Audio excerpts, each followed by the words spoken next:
guys, it's me and I am back from my surrender experiment. In fact, it's already been about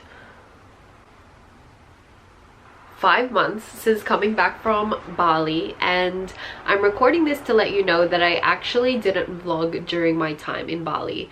I had a moment where I decided that I needed to take a little bit of a social media hiatus because, well, it was just a very sacred time that I wanted to honor. I felt that deep down after my first 2 days in Bali that something big was happening, and I started to feel myself unraveling and feeling the weight of kind of maybe this internal journey that I had to go on. And it felt like a deeply spiritual one, and I had no reason to feel that or to know for sure what it was. All I knew was that I had gotten unwell, and it had caused me to reflect and confront a lot of things that were happening within me that just I had never really explored before. And maybe it was because I was traveling at the time, or because I was just at a point in my life where I really had no plan and I was open to whatever life wanted to show me. The perfect combination and timing of things made way for this hiatus that then became my ultimate surrender experiment and unexpected healing journey at the same time. So I actually wrote a blog post and released this blog post to my social media audience, and you can read it here. The links for all of this will be in the description below. And then I decided that I was also going to just do podcasts as like a little update, and so I kept my podcast updated, and I also began doing video podcast episodes. I have an entire playlist called the Surrender Experiment with all the videos listed of the things that I recorded and updated during my time there, including my unexpected healing journey, the time when I went to see a Balinese healer, palm reader, spiritual healer. Like, there was just a lot that happened, a lot of unexpected plans, and a lot of what really made up my surrender experiment journey. And so if you are interested on following that journey and recapping, I highly recommend that you check out that playlist and watch those videos. I also share especially a lot of lessons on my blog, The Surrender Experiment, as well, which you can check out. The link will be in the description below for you. And I want to finally encourage you to watch or catch up on the Surrender Experiment story and really the heart behind it, why I even called it that. And I actually recorded a 2-part series where I talk about that spontaneous, unplanned move for 3 months to Southeast Asia and that whole chapter of my life. It's in 2 parts because it's quite a long video, but it answers all the questions, including what were my fears going away, what were the biggest obstacles that I faced before I made this decision, how did I know that it was the right decision, and what happened while I was over there, what were some key milestones and key lessons that I took away, and how has it affected my life since. So if you are interested as well in just fully understanding what that surrender experiment period of my life looked like, and also how it applies to my life today, I definitely recommend that you check out that video, and it will be also linked in the description below. Remember, it is a 2-part video, and it will also be included in that playlist that I mentioned. So without further ado, I am going to play some clips of some of my day vlogs while I was actually in Bali, just so you get a taste of the experience.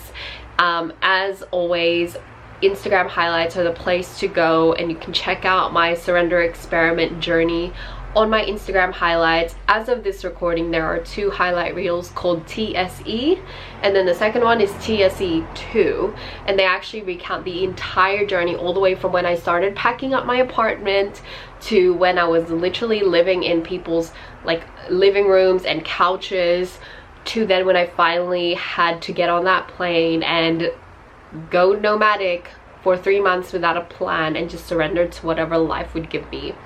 I documented this journey on my Instagram stories the whole way through, although I wasn't vlogging. So I just thought, let me show you guys a few of the videos that the day vlogs that I never actually released to my Instagram feed. And this is exclusively on here because I've never actually released it anywhere else. However, if you do want to highlight like a quick recap that you can tap away on, please check out that video, that highlights reel, I mean, on my Instagram. I don't know, I just felt like there was a missing part of myself that I wasn't really listening to, and there was this feeling and yearning for more. And the only way I was gonna find what that was to go out into a place, into an environment, into a setting that would completely challenge me and make me feel like all I had to take care of was myself. And this is why they say that travel is the best way to get to know yourself, because really you're not having to take care of anyone or anything else but yourself. And you sort of learn to like have a dialogue with yourself while you're traveling, because you're alone a lot, especially if it's solo, obviously. Because our minds are here to help make sense of information that we interact with. But it also is plagued with fear, with worry, with all these hypothetical things that could go wrong, because our mind also has a function to keep us safe. Its primitive job is to help us survive. And its way of processing information is categorizing and lumping things together and hypothesizing based on what it knows. But there's so much that the mind cannot know, because the mind can only really use data that it's interacted with before.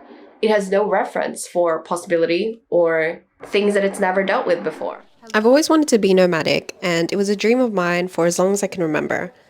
Late last year, I decided that I was finally going to do it, even though everything in me and in my life was yelling at me not to. Now, I took this leap because I knew that unless I uprooted myself and decided that I was capable and worthy of being able to do this, that I would never forgive myself. And so I did it. I went to Bali for 3 months on my own without a plan, and I actually called it the surrender experiment.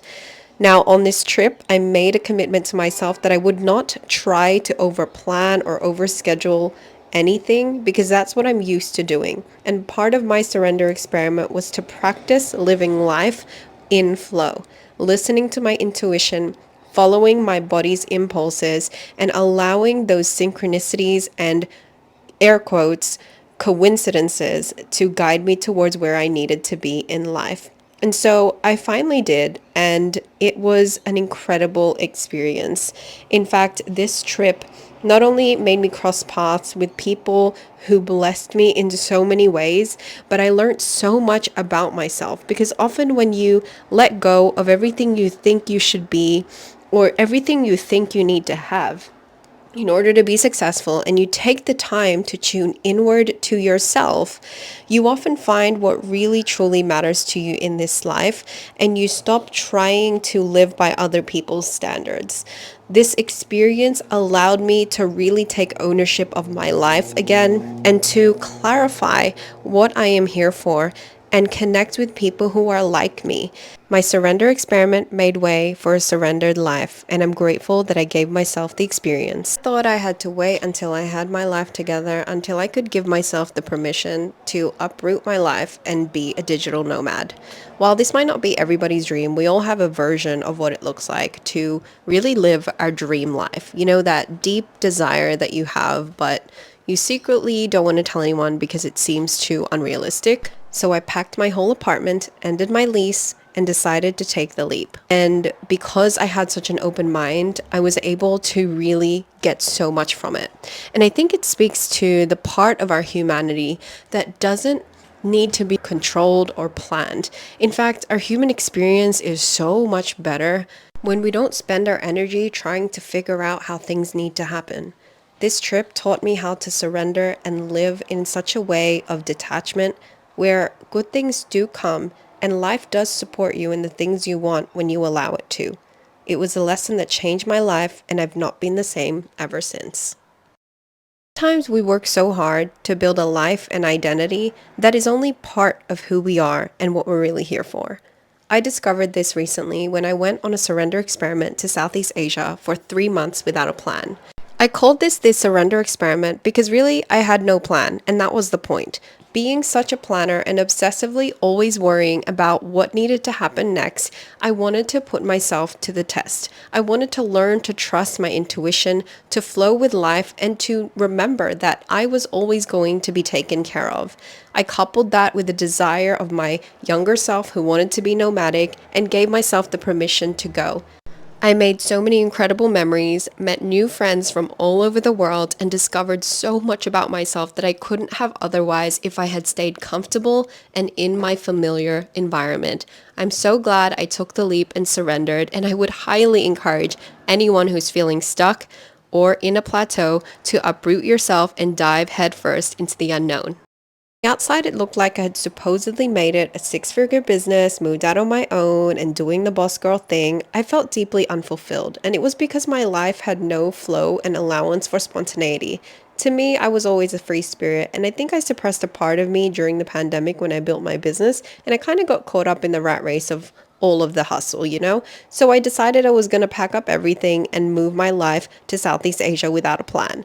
I called this the surrender experiment, and it was an experiment that truly changed my life forever. Follow me to learn more about the journey. My favorite things about opening yourself up to new experiences and just saying yes to whatever life hands you is when you get invited into someone's home and to experience someone's culture that you otherwise wouldn't have gotten to unless you stayed open-minded. When I went to Bali, I stayed at a villa in the middle of nowhere and got to know the villa managers and cook. Now, they weren't a wealthy family and they lived at the villa. However, they were the most friendliest people and they invited me into their home. They even lent me clothes to borrow and introduced me to their family members and friends. I got to witness one of the greatest ceremonies of the year and got to be part of the spiritual experience in such a deeply cultural way.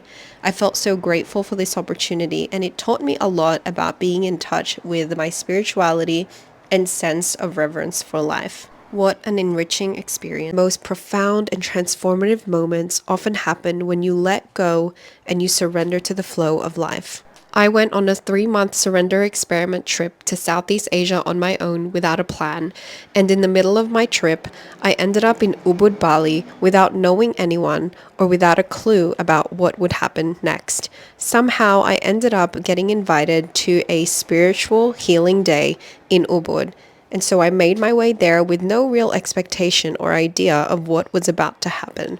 All I knew was that I was open to receive whatever life had to show me, and boy was I surprised.